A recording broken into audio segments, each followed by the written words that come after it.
नमस्कार मित्रमैत्रिणी, कसे आहात तुम्ही? नक्की स्वस्त आणि मस्त असाल. तर आजपासून नवरात्राची सुरुवात झालेली आहे. आज नवरात्रातील पहिली माळ आहे. अश्विन शुद्ध प्रतिपदे या तिथीपासून नवरात्र सुरू होते.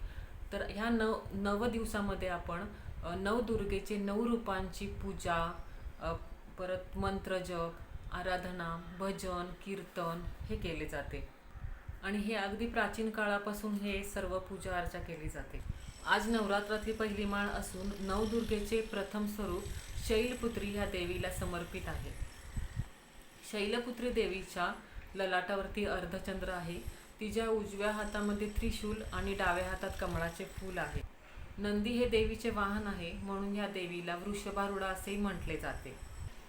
देवी सतीने हिमालय कन्येच्या रूपात जन्म घेतला आणि पुढे जाऊन तिला शैलपुत्री या नावाने ओळखले जाऊ लागले. असं म्हणतात की पहिल्या दिवशी या देवीचे पूजन अर्चन केल्यास, जप आराधना केल्यास पत्रिकेतील चंद्रदोष नाहीसा होतो.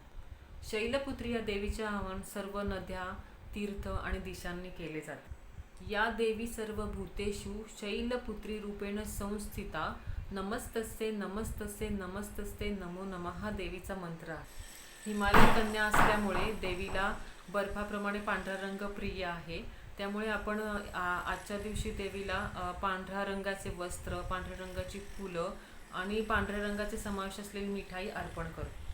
शैल म्हणजे पाषाण आणि त्याप्रमाणे ठाम राहण्याची प्रेरणा यातून आपल्याला मिळते. तर माझ्या मित्रमैत्रिणींनो, या देवीच्या पूजनाने आज तुमच्या मनातल्या सर्व मनोकामना पूर्ण व्हावोत अशी मी देवीला आज प्रार्थना करते. नमस्कार.